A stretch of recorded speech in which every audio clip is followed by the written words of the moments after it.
Hello दोस्तों, NCERT के series में आज आपका तीसरा टॉपिक है विश्व इतिहास कक्षा 9 का। टॉपिक का नाम है नाथसीवाद और हिटलर का उदय। नाथसीवाद और हिटलर का उदय, ये तीसरा टॉपिक है कक्षा 9 का। एनसीईआरटी वन लाइनर को देख लेंगे, इसमें सारा क्वेश्चन आपका आ जाएगा। तो पहला क्वेश्चन है आपका, हिटलर किस देश को दुनिया का सबसे ताकतवर देश बनाने पर कटिबद्ध था? तो ये जर्मनी को ये दुनिया का सबसे ताकतवर देश बनाना चाहता था। हालांकि हिटलर का जन्म होता है ऑस्ट्रिया के एक जगह ब्रुनेई नामक स्थान पे होता है 1889 में हिटलर का। लेकिन वो ताकतवर देश बनाने का ये हमें जर्मनी को ताकतवर देश बनाना चाहता था। किस वर्ष जर्मनी ने मित्र राष्ट्र के सामने समर्पण कर दिया? तो जर्मनी 1945 में समर्पण कर देता है मित्र राष्ट्रों के सामने जर्मनी 1945 में समर्पण अपना कर देता है और द्वितीय विश्व युद्ध का समाप्ति हो जाता है। इसके तहत हिटलर को चांसलर बनाने का न्योता कौन देते हैं? तो हिंडनबर्ग देते हैं। हिंडनबर्ग जो है हिटलर को चांसलर बनने का न्योता देते हैं। जर्मनी में नाजी दल का उत्थान किसके नेतृत्व में हुआ? तो हिटलर के नेतृत्व में नाजी दल का उत्थान हुआ था। हिटलर के नेतृत्व में आपका जर्मनी में नाजी दल का उत्थान हुआ था। तो पूछता है नाजी दल का उत्थान किसके नेतृत्व में हुआ था? तो आपका हिटलर के नेतृत्व में हुआ था। कहाँ? तो जर्मनी में। अब आगे है कि गेस्टापो किसके द्वारा स्थापित 14 एजेंसियों का नाम है? तो ध्यान रखना, गेस्टापो क्या है? तो गेस्टापो है एक आपका गुप्तचर संस्था। किसके द्वारा स्थापित किया जाता है? तो यह हिटलर के द्वारा स्थापित किया जाता है और इसके तहत 14 एजेंसी है। 14 एजेंसियों को मिलाकर ये एक नाम दिया गया था, गेस्टापो। आगे है कि एक राष्ट्र एक नेता का नारा हिटलर के द्वारा दिया जाता है। एक राष्ट्र एक नेता का नारा हिटलर के द्वारा दिया जाता है। नाजी दल का प्रचार का कार्य कौन संभालता है? तो एक गोएबल्स जो है नाजी दल का प्रचार का कार्यभार संभालता है। आगे कि हिटलर ने 1 सितंबर 1939 को, ये डेट इम्पोर्टेंट है, 1 सितंबर 1939 को किस देश पर आक्रमण किया? तो पोलैंड पर आक्रमण करता है और इसी के तहत दूसरा विश्व युद्ध का शुरुआत भी होता है। हिटलर और उसके प्रचार मंत्री क्या नाम है? गोएबल्स। हिटलर और उसके प्रचार मंत्री गोएबल्स ने किस जगह एक बंकर में पूरे परिवार के साथ अप्रैल में आत्महत्या कर लेता है? तो ये वर्लिन में क्या करता है हिटलर और उसके प्रचार मंत्री, जो प्रचार प्रसार करता है गोएबल्स, वो दोनों एक जगह एक बंकर में पूरे परिवार के साथ अप्रैल में आत्महत्या कर लेता है। कहाँ? तो वर्लिन में। अमेरिका द्वितीय विश्व युद्ध में किस वर्ष प्रवेश किया? तो 8 अगस्त 1941। इंपॉर्टेंट है कि अमेरिका द्वितीय विश्व युद्ध में प्रवेश कब करता है? तो ये 8 अगस्त 1941 को प्रवेश करता है अमेरिका। मित्र राष्ट्रों का नेतृत्व शुरू में किस देश के हाथों में था? तो इसका नेतृत्व कर रहा था ब्रिटेन और फ्रांस इसका नेतृत्व कर रहा था। द्वितीय विश्व युद्ध में मित्र राष्ट्रों का नेतृत्व किसके हाथों में था? तो ये ब्रिटेन और फ्रांस के हाथों में था। आगे देखते हैं,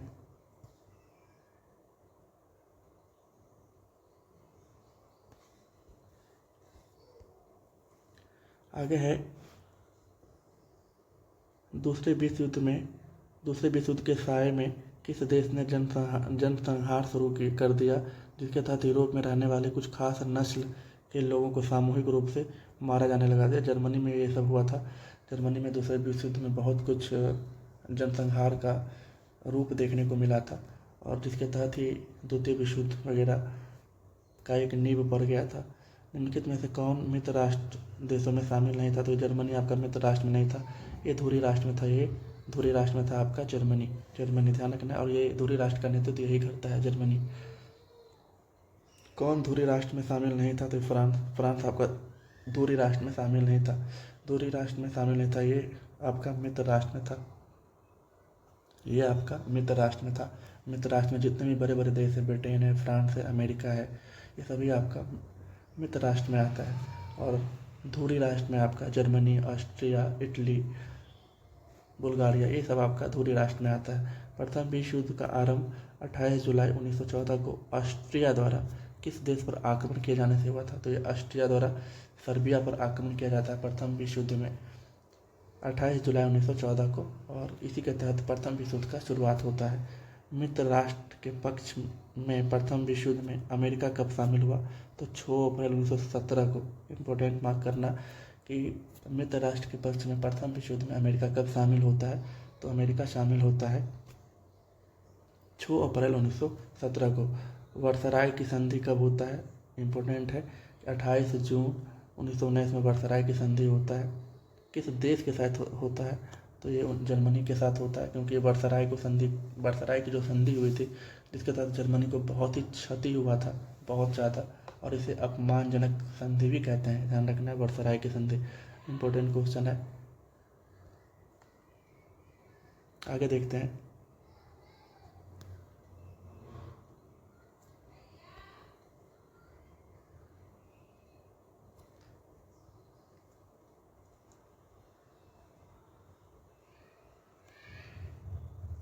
अंतर्राष्ट्रीय सैनिक अदालत की स्थापना क्यों की गई थी, तो नाथी युद्धबंदियों पर मुकदमा चलाने के लिए, जो नाथी बंदी था उस पर मुकदमा चलाने के लिए सैनिक अदालत की स्थापना की गई थी। सैनिक अदालत की स्थापना, तो अब देखना है आगे की अंतर्राष्ट्रीय सैनिक अदालत की स्थापना क्यों की गई थी। तो जो नाथी लोग थे जर्मनी में, उस पर मुकदमा चलाने के लिए अंतर्राष्ट्रीय सैनिक अदालत की स्थापना की गई थी। नवंबर के अपराधी कौन थे, तो वायमन गणराज के समर्थक जो थे ये नवंबर के अपराधी थे। किस घटना से राजनीतिक रेडिकलवादी विचारों को बल मिला, तो 1923 में जो आर्थिक संकट आया था, इससे रेडिकल जो वादी थे उनके विचारों को बल मिला था, मतलब जैसा वो कहते थे। स्पार्टकिस्टों ने किस देश में कम्युनिस्ट पार्टी की नींव डाली, तो जर्मनी में स्पार्टकिस्टों ने कम्युनिस्ट पार्टी की नींव डाली। कहाँ, तो जर्मनी में। रूस में हुई बोल्शेविक क्रांति के तर्ज पर किस देश में स्पार्टकिस्ट लीग अपने क्रांतिकारी विद्रोहियों की योजनाओं को अंजाम देने लगी, तो ये जर्मनी था। तो ध्यान रखना, जर्मनी जो है रूस का जो बोल्शेविक क्रांति हुआ था उसी के तर्ज पर अपने देश में स्पार्टकिस्ट लीग अपने क्रांतिकारी विद्रोहियों को योजनाओं को जो अंजाम देने के लिए जर्मनी शुरू किया था। आगे देखते हैं। जर्मनी में स्पार्टकिस्ट लीग की जो है मुख्य मांग क्या थी, इसका मुख्य मांग था जर्मनी में सोवियत ढंग की जो सरकारें हैं इसको बनाना। जर्मनी में सोवियत संघ की जो मतलब सोवियत संघ के जैसा जो ये था ना बोल्शेविक क्रांति के तर्ज पे, वही था कि जर्मनी में स्पार्टकिस्ट लीग जो था इसका स्थापना करना, इसी के तहत सरकार बनाना। पुराने सैनिकों के फ्री कोर नामक संगठन की मदद से किस विद्रोह को कुचल दिया गया, तो वायमन गणराज को। पुराने सैनिकों के कौन सा संगठन, ध्यान रखना है, इम्पोर्टेंट मार्क कर लीजिएगा कि फ्री कोर नामक संगठन की मदद से वायमन गणराज का अंत किया गया था, फ्री कोर नामक संगठन से। आगे फ्री कोर क्या था, तो ये पुराने सैनिकों का ये संगठन था, पुराने सैनिकों का ये एक संगठन था फ्री कोर, ठीक है।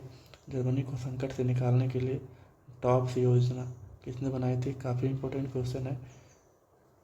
जर्मनी को संकट से निकालने के लिए टॉप्स योजना किसने बनाई थी, तो ये आपका अमेरिका के द्वारा बनाया गया था।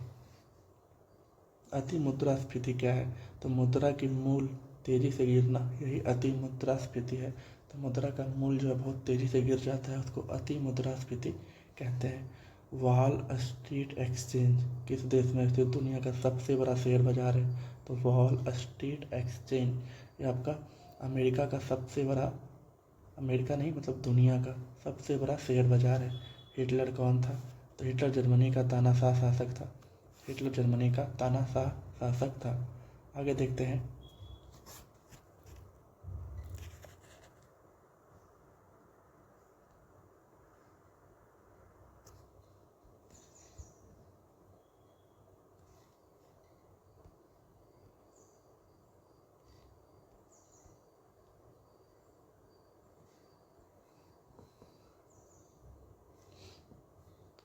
प्रथम विश्व युद्ध कब से कब तक चलता है, तो 14 से 18 तक चलता है प्रथम विश्व युद्ध।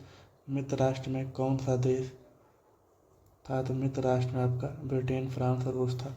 मित्र राष्ट्र में ब्रिटेन, फ्रांस, रूस, बाद में अमेरिका भी आता है मित्र राष्ट्र में। 1929 का जो आर्थिक महामंदी है के समय जर्मनी में बेरोजगारी की संख्या कितनी पहुंच गई थी, तो 60 लाख। तो 1929 में हम लोग पढ़ते हैं कि आर्थिक महामंदी कब आई थी, तो आर्थिक महामंदी 1929 में आता है, जिसमें जर्मनी में बेरोजगारों की संख्या 60 लाख तक पहुंच गए थे। हिटलर ने बावेरिया पर कब्जा करने के लिए बर्लिन पर चढ़ाई करने और सत्ता पर कब्जा करने की योजना किस वर्ष बनाया था? तो 1923 में। इम्पोर्टेंट मार्क करना है इसको भी। तो हिटलर ने बावेरिया पर कब्जा करने के लिए बर्लिन पर चढ़ाई किया था। सत्ता पर कब्जा करने की योजना किस वर्ष बनाया था? तो 1923 में बनाया था। किस संधि द्वारा जर्मनी पर कठोर अपमानजनक शर्तें थोप दी गई? तो वर्सराय की संधि। वर्सराय की संधि जो 1919 में हुआ था, इसके तहत जर्मनी पर बहुत सारी शर्तें थोप दी गई थी, सेना भी कम कर दिया गया था। और इसी का जो बीज है ये द्वितीय विश्व युद्ध का कारण है। 1945 में हेलमुट कितने वर्षों का था? तो हेलमुट कौन था? तो ध्यान रखना, हेलमुट जो था हिटलर था। हिटलर के जो चिकित्सक थे उसी का बेटा का नाम है हेलमुट। हेलमुट, ठीक है। और इसका जो वर्ष है, कितने वर्ष का था 1945 में? तो 11 वर्ष का था। हेलमुट किस देश का नागरिक है? तो हेलमुट है आपका जर्मनी का। हेलमुट कहाँ का है? हेलमुट किस देश का नागरिक है? तो ये जर्मनी का नागरिक है। हेलमुट के पिता का व्यवसाय क्या था? तो हेलमुट के पिता का व्यवसाय चिकित्सा था। ध्यान रखना है। तो हिटलर जो था ना, हिटलर के चिकित्सक थे और उसी का चिकित्सक जो था, उसी का बेटा जो था हेलमुट था। हेलमुट। आगे आप देखते हैं।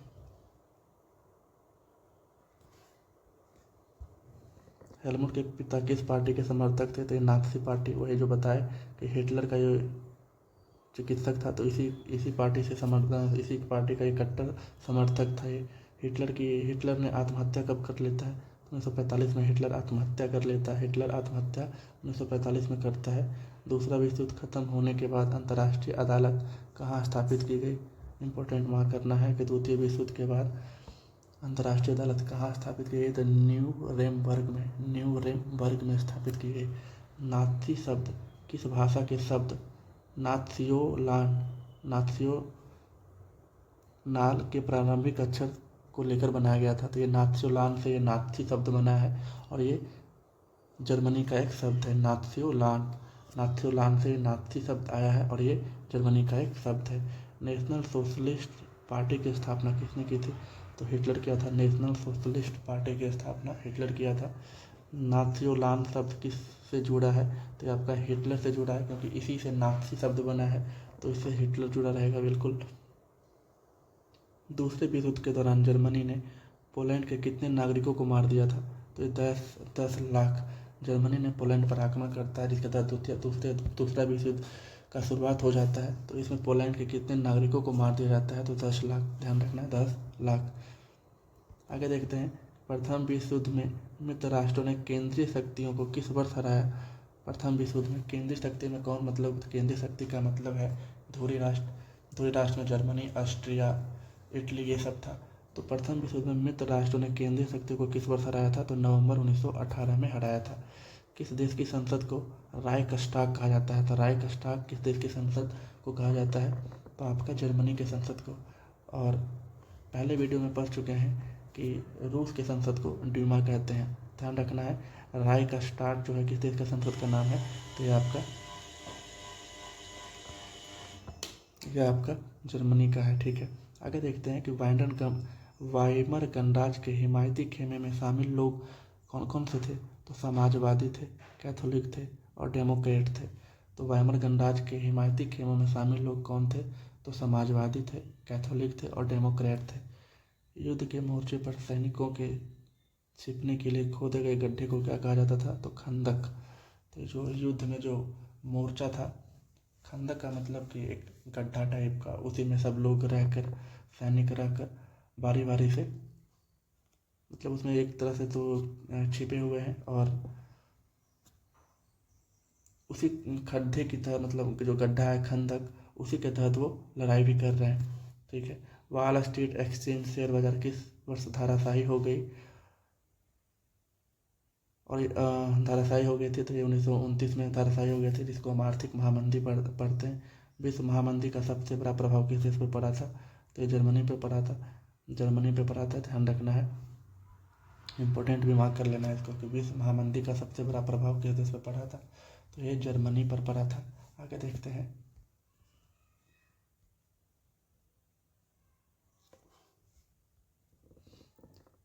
गरीब होते होते मजदूर वर्ग की आर्थिक स्थिति पहुंच जाना क्या कहलाता है? तो सर्वहाराकरण।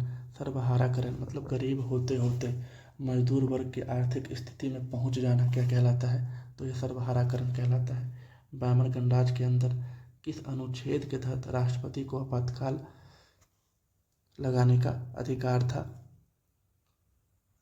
तो ये आपका अनुच्छेद 48। अनुच्छेद आपका ये 48, ध्यान रखना है, अनुच्छेद 48। आगे देखते हैं। हिटलर का जन्म किस वर्ष होता है? तो 1889 में होता है। हिटलर का जन्म कहाँ होता है? तो ऑस्ट्रिया के ब्रुनेई नामक स्थान पे, ध्यान रखना है, ब्रुनेई नामक स्थान पे होता है। हिटलर ने जर्मन वर्कर्स पार्टी की सदस्यता कब ग्रहण की थी? 1919 में। इंपोर्टेंट मार्क करना है, ये सभी को इंपोर्टेंट मार्क कर लेना है। हिटलर का जन्म 1889 में होता है ऑस्ट्रिया के वियना नामक ये ब्रुनेई नामक स्थान पे। जर्मन वर्कर्स पार्टी का सदस्यता कब ग्रहण करता है? 1919 में ग्रहण करता है। 1929 में जर्मन संसद के लिए हुए चुनावों में नात्सी पार्टी को कितने प्रतिशत वोट मिले थे? 2.6%। 1929 में मिला था नात्सी पार्टी को वोट। वही 1932 में जर्मन संसद के लिए हुए चुनावों में नात्सी पार्टी को कितना वोट मिला था? तो 37%। मतलब समझ जाइए कि पहले में 2.6% 1929 में मिला था, और 3 साल के बाद जब चुनाव हुआ तो 37% वोट मिला था। नात्सी पार्टी का झंडा क्या था? तो स्वास्तिक छपा लाल झंडा। स्वास्तिक छपा लाल झंडा ये था आपका नात्सी पार्टी का झंडे का चिन्ह। आगे है हिटलर जर्मनी का चांसलर कब बनता है? तो इम्पोर्टेंट मार्क करना है इसको कि 30 जनवरी 1933 को जर्मनी का चांसलर हिटलर बनता है। जर्मन संसद में रहस्यमय अग्निकांड कब हुआ था? तो 28 फरवरी 1933। इसको भी मार्क कर लेना है कि जर्मन संसद में रहस्यमय अग्निकांड की घटना कब हुई थी? तो 28 फरवरी 1933 में होता है। नात्सी शासन के दौरान कितनी किस्म के लोगों को दमन का निशाना बनाया गया था? तो 52 किस्म के लोग। हिटलर ने विशेषाधिकार अधिनियम कब पारित किया? तो 3 मार्च 1933। इसको भी मार्क करना है। तो 3 क्वेश्चन ध्यान रखना है। हिटलर जर्मन का चांसलर कब बनता है? 30 जनवरी 1933। ठीक है। अग्निकांड की घटना कब होता है? रहस्यमयी संसद में आग लग जाता है, वो घटना कब होता है? अगले महीने 28 फरवरी 1933। हिटलर विशेषाधिकार अधिनियम लाता है 3 मार्च, अगले महीने। इसमें सेम है 33 में, महीना का सिर्फ चेंज है, ध्यान रखना है। हिटलर के सबसे बड़े शत्रु थे? तो कम्युनिस्ट लोग जो थे हिटलर के सबसे बड़े शत्रु थे। ठीक है, अब आगे देखते हैं।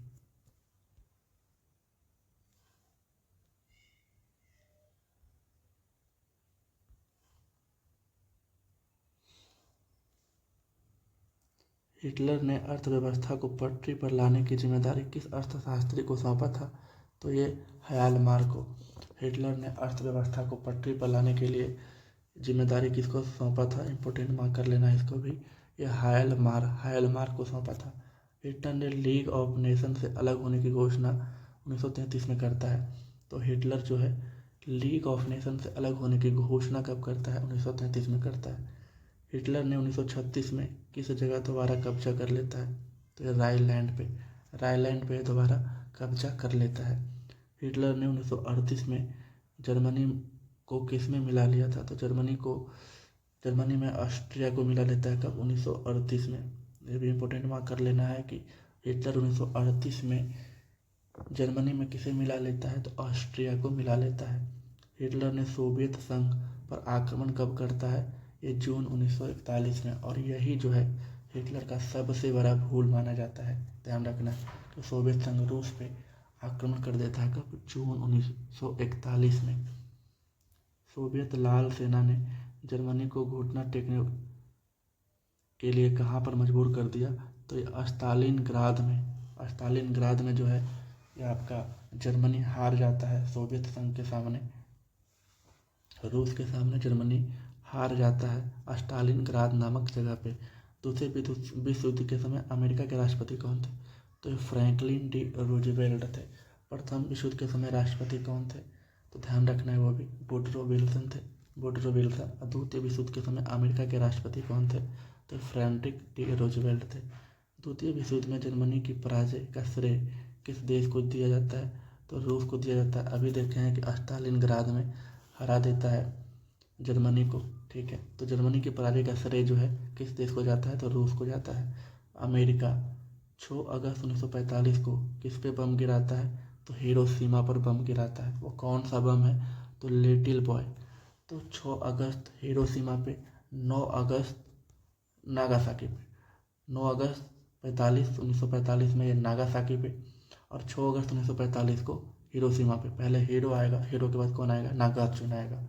तो ऐसे ध्यान रख लेना है। 6 अगस्त 1945 को हिरोशिमा पर और नागासाकी पर 9 अगस्त 1945। अब इसमें ये पूछता है कि वो बम जो गिराया था उसका नाम क्या है? तो पहले हिरोशिमा पे जो है लिटिल बॉय गिराया जाता है, और फिर 9 अगस्त को जो नागासाकी पे गिराया जाता है वो आपका फैटमैन, ठीक है। ये दोनों ध्यान रखना है। अब आगे बढ़ते हैं।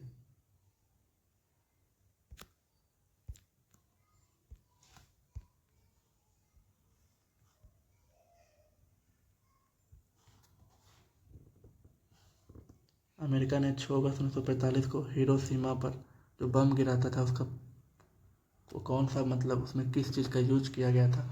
तो यूरेनियम 235 का यूज किया गया था। वही 9 अगस्त 1945 को नागासाकी पर जो बम गिरा था वो प्लूटोनियम 239। ध्यान देना है, ये दोनों इंपॉर्टेंट है, ठीक है। आगे कि अमेरिका के पर्ल हार्बर क्या था? एक बंदरगाह था। उस पर जो है किस देश के द्वारा आक्रमण किया जाता है? तो जापान उस पर हमला कर देता है, और इसी के कारण ये अमेरिका द्वितीय विश्व युद्ध में शामिल होता है। क्यों? क्योंकि जापान जो है अमेरिका का एक बंदरगाह है पर्ल हार्बर, इस पे आक्रमण कर देता है, इसलिए। दूसरे विश्व युद्ध के जो दूसरा विश्व युद्ध है कब समाप्त हो जाता है? तो मई 1945 में ये समाप्त हो जाता है। ध्यान देना है, मई 1945 में ये दूसरा विश्व युद्ध समाप्त हो जाता है। हिटलर की जो है नस्ली सोच किसके विचारों पर आधारित है? तो हिटलर का जो नस्ली सोच है ये चार्ल्स डार्विन और हर्बर्ट स्पेंसर के विचारों पर आधारित है। अतिजीविता का सिद्धांत किसने के द्वारा दिया गया? तो ये हर्बर्ट स्पेंसर के द्वारा दिया गया अतिजीविता का सिद्धांत। हिटलर के अनुसार कौन सा देश सबसे ऊपरी पायदान पे था? तो ये नार्डिक जर्मन आर्य। हिटलर के अनुसार कौन सबसे ऊपरी पायदान पे था? तो नार्डिक जर्मन आर्य। ब्लांड से क्या अभिप्राय है? तो ब्लांड से अभिप्राय है नीली आंखें और सुनहरे बालों वाले। तो ब्लांड से अभिप्राय है नीली आंखें और सुनहरे बालों वाले। यहूदियों की बस्ती को क्या कहा जाता था? तो घेटो कहा जाता था। इंपॉर्टेंट है ये भी कि यहूदी जो थे इसके बस्ती को क्या कहा जाता था? तो घेटो कहा जाता था। सिनेगाग किसके प्रार्थना घर को कहा जाता था? तो यहूदी लोग का जो प्रार्थना घर होता था उसको सिनेगाग कहा जाता था। कितने साल के बच्चे को युंग फोंग में दाखिल करा दिया जाता था? तो 10 साल के जो भी बच्चे थे उसको युंग फोंग में दाखिल करा दिया जाता था। 1941 में 1941 से किस हम दिया गया वह डेविड का पीला सितारा अपनी छाती पर लगा कर रखेंगे? तो ये यहूदी के द्वारा कहा गया। मतलब 1941 में किसके द्वारा ये कहा गया कि डेविड का पीला सितारा अपनी छाती पर लगाकर रखेंगे? तो ये यहूदी के द्वारा कहा गया था। ये इंपॉर्टेंट है कि द फ्यूहरर जो है किसका अन्य नाम था? पूछता है कि द फ्यूहरर के नाम से कौन जाने जाते हैं? तो हिटलर के द्वारा ये उपनाम रखा गया था। आगे देखते हैं।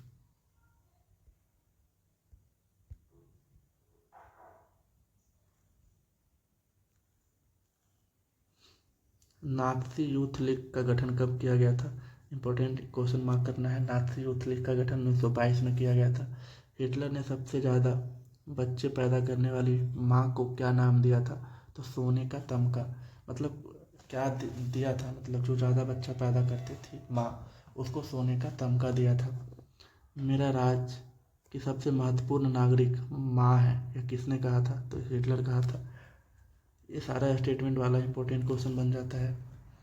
मेरा राज्य का सबसे महत्वपूर्ण नागरिक कौन है? तो माँ है। ये हिटलर के द्वारा कहा गया था। आगे देखते हैं कि विकलांगों की सामूहिक हत्याओं के लिए नात्सियों ने किस शब्द का प्रयोग किया था? तो यूथनेजिया। विकलांगों की सामूहिक हत्याओं के लिए नात्सियों ने किस शब्द का प्रयोग किया था? तो यूथनेजिया। यहूदियों की सामूहिक हत्या करने के लिए नात्सियों ने किस शब्द का प्रयोग किया था? तो अंतिम समाधान। जो यहूदी था, इसका सामूहिक हत्या करने के लिए जो नात्सी लोग थे, ये किस शब्द का प्रयोग करते हैं? तो अंतिम समाधान। और ये क्या था कि विकलांगों की सामूहिक हत्याओं के लिए, तो विकलांग लोग जो है उसका सामूहिक हत्या करने के लिए नाम दिया था नात्सी लोग यूथनेजिया। लेकिन यहूदी का सामूहिक हत्या करने के लिए नात्सी जो शब्द दिया था वो अंतिम समाधान। ये दोनों इंपॉर्टेंट है, मार्क कर लेना है इसको भी। द इंटरनल ज्यू नात्सियों द्वारा किसके प्रति नफरत पैदा करने के लिए बनाई गई सबसे कुख्यात फिल्म थी? तो ये यहूदी के द्वारा, यहूदी जो था इसके ऊपर ये क्या बोलते हैं, एक फिल्म बना था। कौन सा? तो द इंटरनल ज्यू नात्सी। द इंटरनल ज्यू नात्सी। आगे है कि थर्ड राइक ऑफ ड्रीम्स किसकी पुस्तक है? शार्लेट बेराट की है। इंपॉर्टेंट कर लेना है इसको भी। थर्ड राइक ऑफ ड्रीम्स किसकी पुस्तक है? तो शार्लेट बेराट की है। शार्लेट बेराट की है। भारत के किस नेता ने हिटलर को द्वितीय विश्व युद्ध समाप्त करने के लिए पत्र लिखा था? तो महात्मा गांधी के द्वारा लिखा जाता है हिटलर को पत्र कि द्वितीय विश्व युद्ध समाप्त कर दीजिए। यहूदियों के प्रति घृणा फैलाने के लिए नात्सियों ने कौन सा फिल्म बनाया था? तो जो अभी देखे थे, द इंटरनल ज्यू। जर्मनी में किस अधिनियम से तानाशाही स्थापित कर दिया गया था? तो पढ़े थे हम लोग कि वो विशेषाधिकार अधिनियम आता है मार्च 1933 में। ठीक है, तो उसके द्वारा जर्मनी में तानाशाही स्थापित कर दिया जाता है। हिटलर को चांसलर बनने का न्योता किसके द्वारा दिया जाता है? तो ये हिंडनबर्ग देते हैं, जो वहाँ के प्रधानमंत्री होते हैं। और युंग फोक क्या था? तो युंग फोक था एक नात्सी युवा संगठन। और इसमें जो है बच्चों का जो उम्र था ज्वाइन करने का, वो था 10 वर्ष। तो धन्यवाद। यहाँ जितना भी था सारा वन लाइनर इम्पोर्टेंट सभी आपका करा दिया गया। धन्यवाद।